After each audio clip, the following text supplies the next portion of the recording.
get a little bit better view here of myself. All right. So welcome to High Altitude Investing's first live stream. I'm gonna go put this on Twitter right now. So let's switch to. All right, cool. Everything's working. So I'm just gonna come post on Twitter. You can come follow me on Twitter if this is your first time seeing my channel. Today we're going to be talking about just Poloniex, some crypto politics / philosophy, Bitcoin, altcoins of course, specifically XMR. I'm going to be talking quite a bit about XMR today. So here we go. Live streaming. Wow. On YouTube. Now.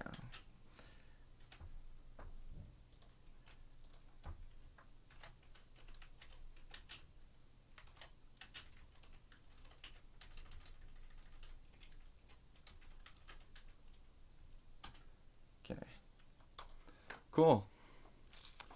Now, any of my followers, or just, you could go retweet that if you feel like it.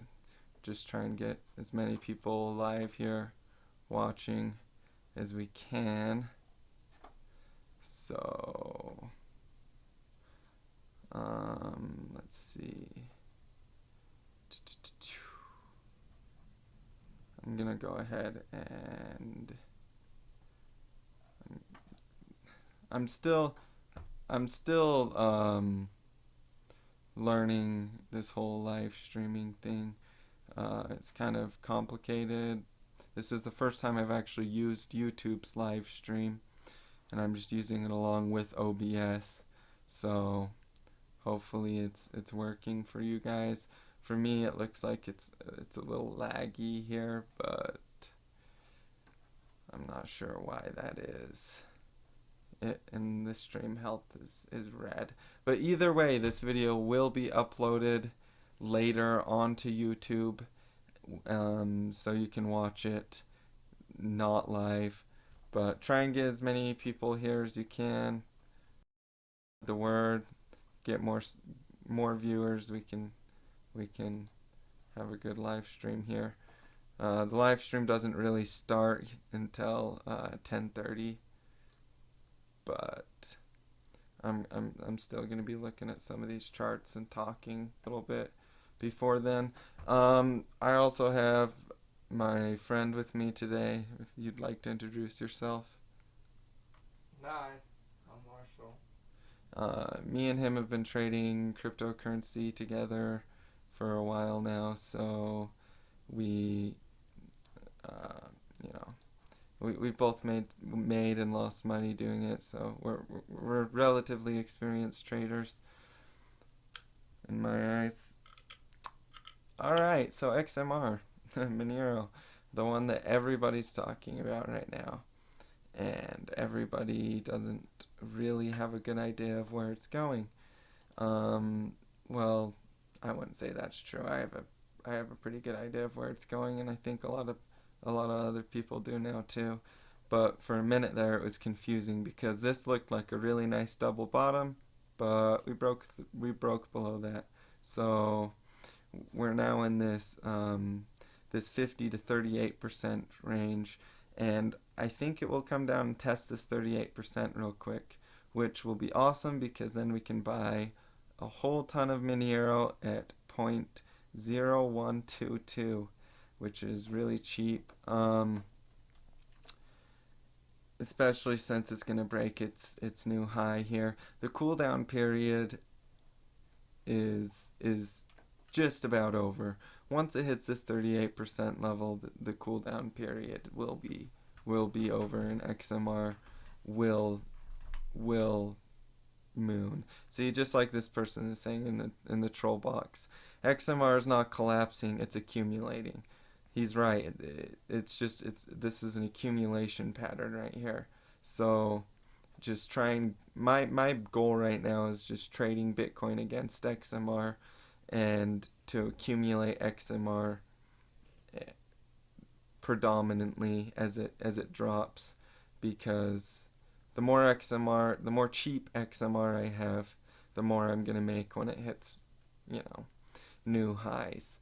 So something I wanted to point out actually about XMR, and a lot of people don't really take this into account.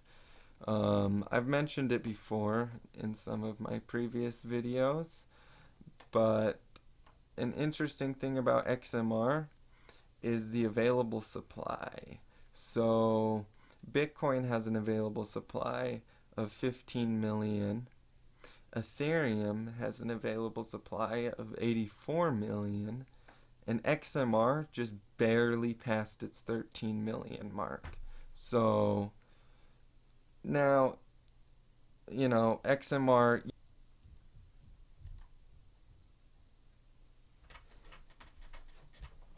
Welcome to the after party. I didn't really tell anybody about the after party.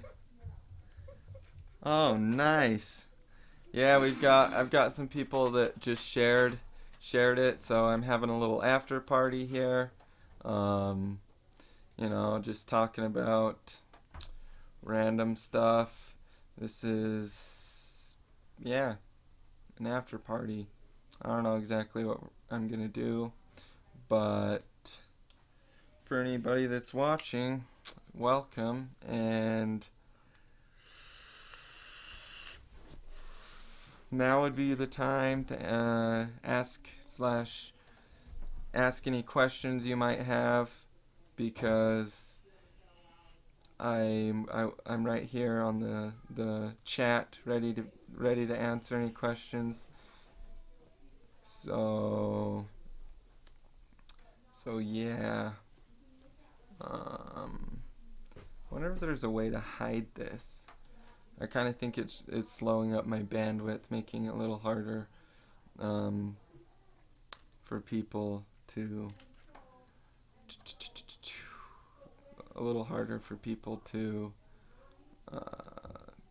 buffer the live stream. I hope it's working well for you guys. I hope you don't have to wait for a bunch of buffering. I'm moving soon, so I'll have better internet. I won't have to share the internet with my entire family. that could be, some of it. But yeah, any questions, bring them up in the chat box here, or ask me on Twitter, and I'll reply. I just shared the link to the thing. Now I'm gonna go find Zanlix and retweet. He yeah, like and retweet.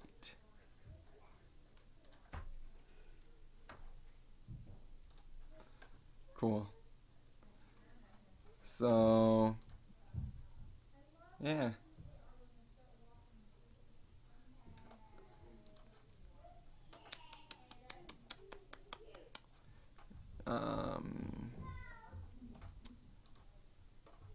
It's pretty interesting. Look at Bitcoin's price value over the history of all time. That's an interesting chart to look at. Is this market capitalization as it grew? I mean, Bitcoin had a $1 billion market cap clear back in, May of, what year was that? I'm not even sure what year that was. 2013. Yeah, it had a $1 billion market cap in May of 2013. And then we had it run clear up to a $15 billion market cap. So the market cap is actually a really good way to look for support and resistance levels. So you could see this would have been the first resistance level that it hit right here on its beginning of the uptrend in 2015 after the bottoming out that it did here. And we've only seen gains since then. It's only gained value. And same with alts. They've only gained value since then. So it can be a really useful indicator for that type of thing. Um, here may be a good buy opportunity.